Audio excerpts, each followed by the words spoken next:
Nous allons maintenant travailler ensemble sur le pied de page de notre site internet. Effectivement, si on regarde le pied de page, on n'a aucun contenu. On a uniquement le copyright, mais effectivement, en règle générale, on y associe plusieurs contenus pour traiter de sujets différents. Alors pour ce faire, nous allons accéder dans la partie modifier l'apparence, et effectivement ici, pour chaque page qu'on a modifiée tout à l'heure, on avait à chaque fois une barre latérale, mais surtout différents pieds de page. Alors actuellement, on en a 4, d'accord? 4 emplacements de pieds de page. Ces pieds de page seront uniques et utilisés pour toutes les pages de votre site internet. Le pied de page 1 correspond en fait à la première colonne invisible à votre pied de page, le pied de page 2 à la deuxième colonne, le pied de page 3 à la troisième colonne et le pied de page 4 à la quatrième colonne. Ce système de colonnes est similaire à ce qu'on vient de voir tout à l'heure sur le widget contenu, lorsqu'on a créé le contenu de nos pages. Comment définir d'abord le nombre de colonnes qu'on veut associer à notre pied de page? Parce qu'effectivement, en 4, ça peut vous paraître trop. Alors on peut changer cela. Pour ce faire, il suffit de revenir en arrière et d'aller dans la partie pied de page. Et en pied de page, il faut aller dans Styling. Dans Styling, ici, vous avez les zones de widget. Dans Zone de widget, vous pouvez décider du nombre de pieds de page, de colonnes dans votre pied de page que vous voulez afficher. On n'a aucun, si vous ne voulez pas utiliser de pied de page. On a 1, 2, 3 ou 4. Dans notre cas, je souhaiterais en utiliser 3. Donc je choisis 3. J'enregistre. Et je retourne en arrière dans la partie modifier l'apparence. Et effectivement, maintenant, j'ai pied de page 1, pied de page 2 et pied de page 3. À titre informatif, il n'est pas obligatoire d'être obligatoirement sur la page service 2. Je peux travailler sur la page accueil, sur les pieds de page, étant donné que ces pieds de page sont sur toutes les pages, d'accord? Et que ces pieds de page ne bougent pas. Alors on va cliquer sur le premier, on va travailler sur la première colonne, on clique dessus, et comme vous pouvez le voir, ça fonctionne comme pour le contenu d'une page. Il suffit de cliquer sur le bouton Ajouter un widget, et dans la liste de widgets, il vous suffira de choisir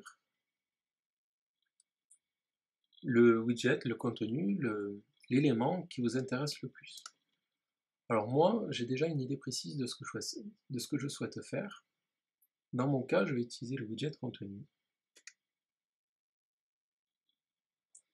Je vais de nouveau retirer le premier paragraphe et je vais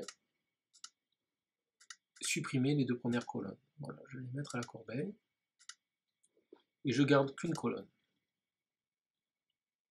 Alors cette première colonne, je vais le mettre en pleine largeur.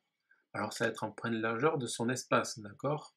Je vais associer une couleur à cette colonne pour que vous puissiez voir. Effectivement, le fait qu'on a utilisé une pied de page avec 3, en fait il y a 3 pieds de page, ben,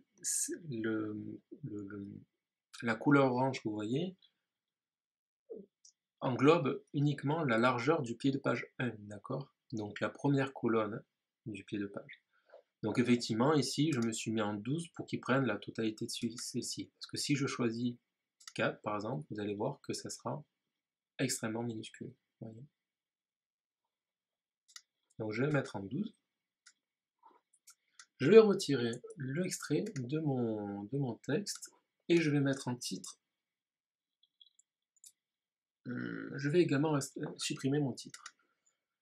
Je vais ajouter dans la partie média une image que j'ai déjà choisie. Et cette image, c'est l'icône Facebook que je copie-colle, que je glisse et je clique sur utiliser cette image. Comme vous pouvez le voir, on voit donc cette icône Facebook ici même. Je vais retirer la couleur d'arrière-plan qui est inutile. Si on regarde bien, voilà, on a notre première icône qui a été ajoutée.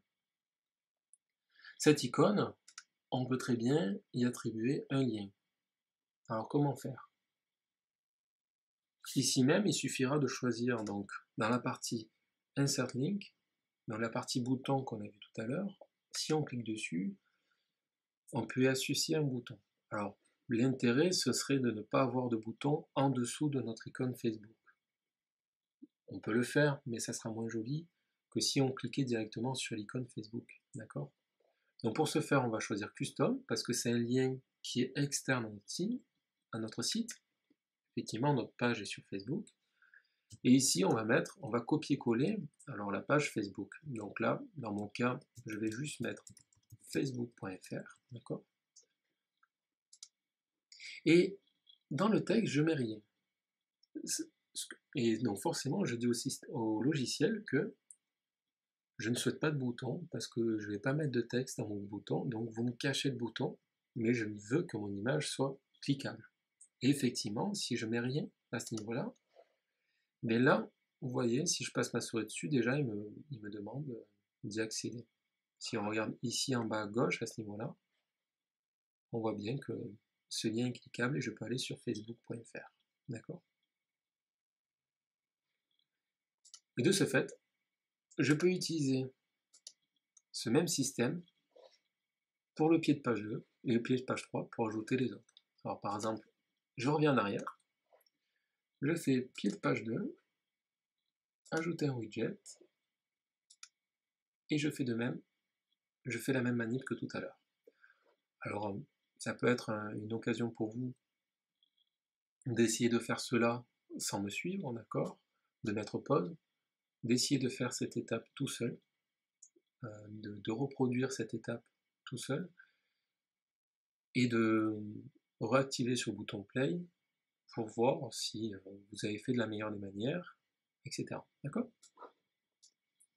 Donc je retire l'introduction, je supprime mes deux premières colonnes qui sont inutiles, parce que j'en veux qu'une,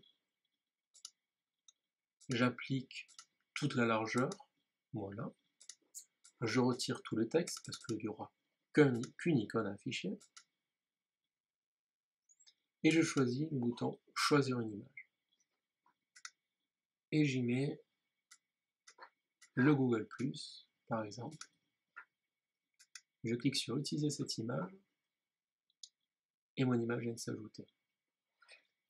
Et bien entendu, je veux que celle-ci ait un lien, donc je clique sur Insert Link. Donc ça sera http par exemple google.fr, vous ça sera votre page Google+. Et voilà, le lien est cliquable. Et je reproduis cela pour le dernier pied de page. Je retire ça. Je supprime mes deux premières colonnes. Je supprime le texte de ma troisième colonne. Et je décide, comme on peut le voir, il prenait pas tout, donc je décide de mettre en plein. Et je choisis une image. Et ce sera ma dernière icône qui est Twitter. Je vais utiliser cette image et en lien, je clique sur Insert lien. Je mets le lien de mon compte Twitter.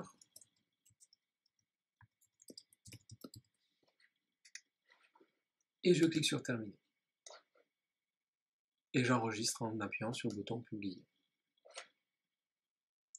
Et si on clique donc sur le fameux masque en bas à gauche pour masquer les contrôles, sur la petite flèche, on a un aperçu de notre page d'accueil avec voilà, le haut de notre page, le diaporama, et tout en bas, les icônes où je peux cliquer pour accéder sur les sites internet, sur mes pages de réseaux sociaux.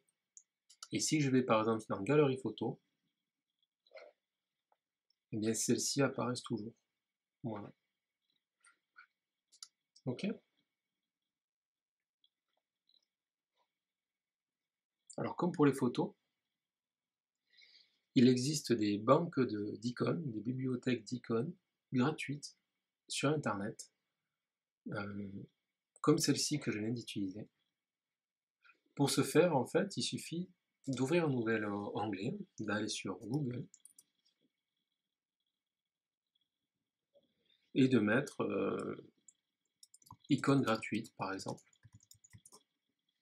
Et vous trouverez plein d'icônes, de sites d'icônes gratuites. Alors souvent c'est gratuit, mais on vous demande de mettre un lien sur votre site en disant que vous avez téléchargé des icônes sur tel site pour leur faire un peu de publicité. D'autres non. Ça c'est à vous de vous renseigner. Dans mon cas, pour les icônes que j'ai utilisées, Facebook, Google+, et Twitter, ainsi que les icônes qui sont ici, pour sécurité, web design, ressources, je les ai récupérées sur icon8.fr. Donc si vous cliquez dessus, vous pouvez rechercher directement l'icône concernée, ou vous pouvez cliquer sur icône en haut, qui permet d'accéder directement à la bibliothèque. Et là, vous retrouverez d'innombrables icônes. Donc à gauche, vous avez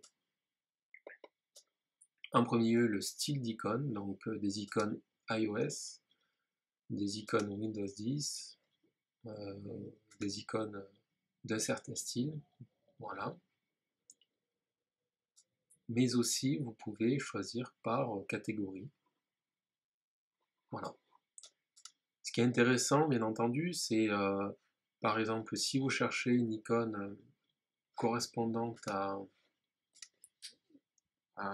je sais pas, au football, je dis une bêtise, si je tape football, vous allez trouver plusieurs icônes liées à ce sport-là.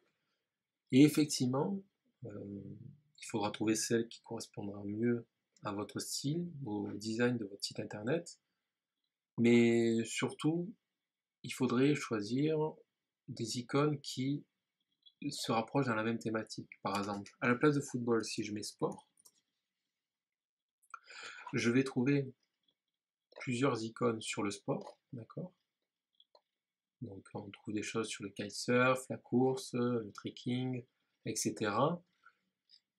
Le but, c'est de ne pas choisir des icônes complètement différentes. Si je choisis par exemple coton, la bibliothèque coton, le style coton, je vais adopter des icônes je vais utiliser des icônes qui sont de la même, qui ont le même style, d'accord? Ce qui fait qu'on va avoir un site plus harmonieux, ok? Donc voilà le type d'icônes qu'on peut utiliser et que je vous conseille d'utiliser parce qu'elles sont sympas. Alors effectivement, après, comment ça se passe pour les télécharger? Il suffit d'en sélectionner une, par exemple cette icône-là. Vous la voyez apparaître à droite. Vous pouvez, en cliquant ici, choisir la taille selon l'icône. Il y en a que vous êtes bloqué. Vous voyez, vous ne pouvez pas choisir les autres parce qu'il y a un cadenas, il faut payer. Et il ne vous restera plus qu'à cliquer sur le bouton télécharger. D'accord? Par contre, il y a des icônes qui sont non colorées, par exemple celle-ci, qui est tout en noir.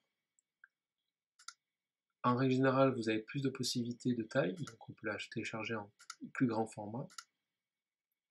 Mais aussi, vous avez des options au niveau de l'icône. Vous pouvez changer la couleur de l'icône. Et vous pouvez également ajouter une surcouche. Donc ajouter un plus, par exemple, si c'est pour ajouter, ça peut être une option supplémentaire, vous pouvez ajouter du texte sur votre icône. Vous pouvez ajouter un cercle autour que vous pouvez décider de remplir. Et si vous changez la couleur de l'icône, de suite vous avez un format plus sympa. D'accord ? Donc vous réduisez l'icône, vous avez de suite une icône, voilà. Changer les contours, faire un carré. Vous avez énormément d'options de personnalisation. Et une fois que vous avez personnalisé votre icône, il suffit de la télécharger. Et vous pouvez l'ajouter ensuite sur votre site internet. D'accord ? Ce site, icon8.fr, je le conseille fortement. Il y a énormément de ressources et on peut faire énormément de choses avec.